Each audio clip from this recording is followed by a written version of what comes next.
Hi everyone, my name is Hannah Brown and I'm Deputy Head Teacher here at Glanest Primary School. So I'm here to talk to you today about one of our many literacy interventions that we offer at Glanest. But I do think it's really important firstly to talk to you about the context of our school. We're a really large city school. We have around 670 children on roll and around 22% of those children are identified as having ALN. We therefore have a really large and experienced staffing body or team, which currently consists of 32 teachers and 34 teaching assistants, and many of those teaching assistants are specifically supporting ALN pupils. So this obviously gives us the capacity to offer targeted support and keep things as inclusive as possible for our learners. We're really fortunate in that respect because we can offer a range of different interventions to target a range of different needs. So I do want to focus on one of our key literacy interventions today, which is called Barrier Games. And we've had this now at Glanest for around 5 years. Barrier Games is a structured programme designed specifically to support speech, language and communication development. It has a particular focus on building attention and listening skills. And as we know, these are essential foundations for literacy, especially in the early years. They are key to those later reading and writing developmental skills. And research frequently highlights that strong early language skills are closely linked to success within these areas, within reading and writing. This really shows why interventions like Barrier Games are so important. They lay the groundwork for future learning, so providing targeted support at this stage can make a lasting difference. And that's why we primarily use Barrier Games with younger children. So from reception to year 2, and that's not to say that older children don't access this intervention, they absolutely do, particularly if they're on the ALN register. However, it is targeted at children within reception to year 2. It often includes children who have a one-page profile or one-page profile with targets or have a school ITP, but it does also form part of our universal provision, which enables us to offer support as and when teachers raise concerns regarding children's progress within this area. This flexibility enables us to provide support early, responding to pupils' needs as soon as concerns arise. The programme is delivered by our highly skilled ALN teaching assistants, and as I said earlier, we have many. We're really lucky. We have lots of amazing ALN TAs at the school. They often work in small groups with the children, so it can be around 6 pupils. However, it can also be fewer to ensure that the individual needs of the children are met. So it's very dependent on what the children need. If any of you have ever been to Glanest, you'll know that we're incredibly lucky with the site that we have. We have lots of spaces where we can have interventions take place, which are a little bit quieter outside of the classroom. And this is where the Barrier Games do take place. They take place in our support group rooms outside of the classroom, which provides children with a quieter, less distracting environment. And this obviously then helps the learners to focus, to engage and communicate more freely without the pressures of the classroom setting, which can also be a little bit distracting for the children. Barrier Games is designed to be ongoing and progressive. It starts with a set of 6 sessions focused on following 1-word instructions. And this then gradually builds to following 5-word instructions. One of the strengths of the programme is its adaptability. It can also be used to help pupils understand and respond to unfamiliar vocabulary linked to classroom learning, especially when working with images and using these to develop their recognition skills along with early language skills. It's a really versatile intervention which can support different aspects of language development. And of course, that communication and open discussion between class teachers and TAs who are delivering this intervention is really important to ensure that it not only helps help progress children's specific learning needs, but also can complement the learning that is happening in class. Sessions typically run once a week and they last around 20 to 30 minutes. These can take place at any point in the day, so it really depends on when it is most beneficial for the child or the children who are taking part in this intervention. And it can also be whether the class teacher feels it is best and it will not disrupt key learning throughout the day. So it definitely aligns with what's best for each child's needs. The original resources for Barrier Games were actually provided by a speech and language therapist. All the necessary materials that came with this, including lesson plans, games, warm-ups, were all shared with staff who were delivering the intervention. Obviously, over the years, we've adapted the programme to suit our learners and ensure it works for the needs of our school.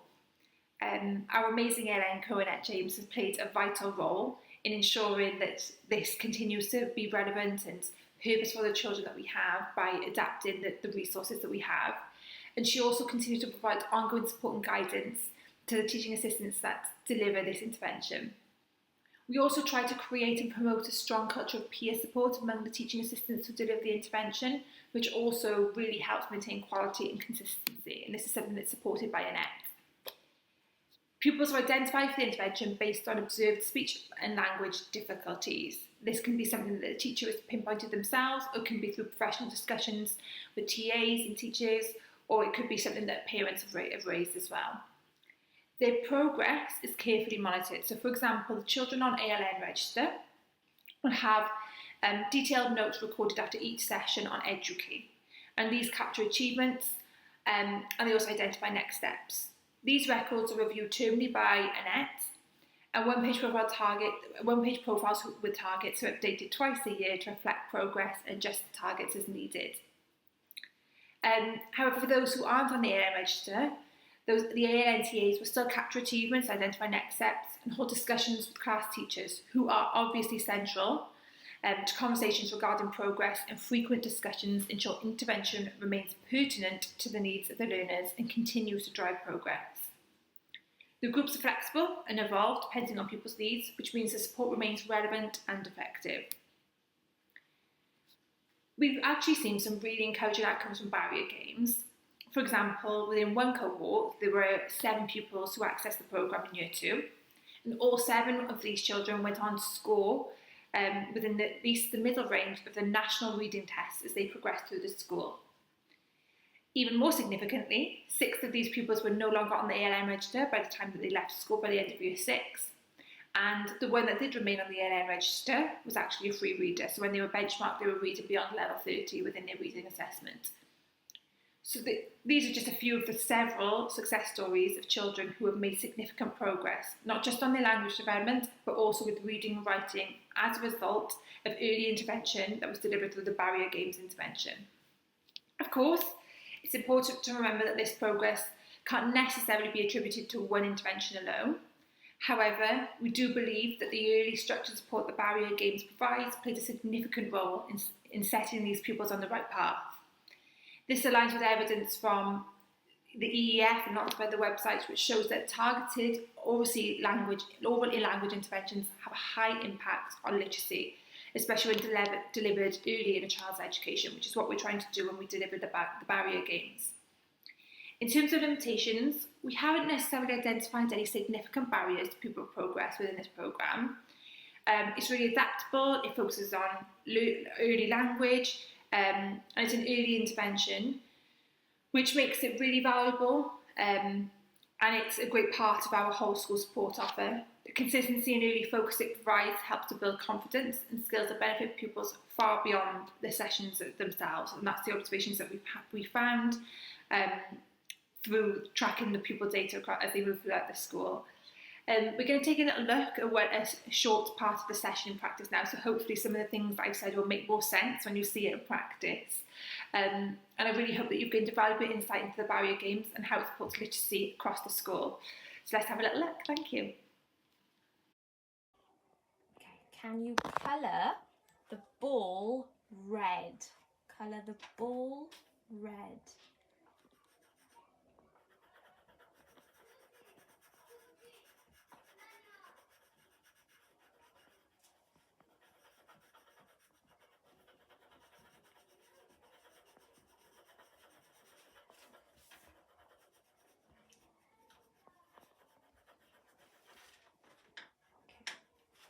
Can you put a blue tick on the flag?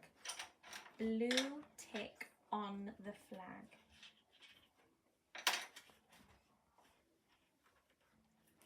Okay. Can you put a cross over the sunglasses with your writing pencil? With your writing pencil? A cross? A cross, please. Yeah, cross.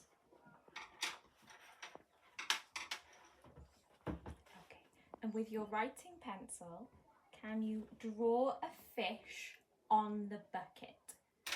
Draw a fish on the bucket.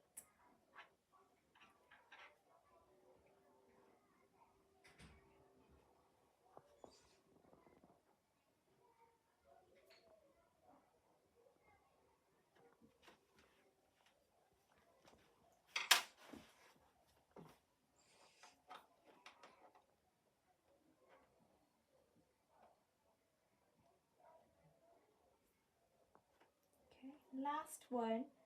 Can you put a red line on the sandcastle?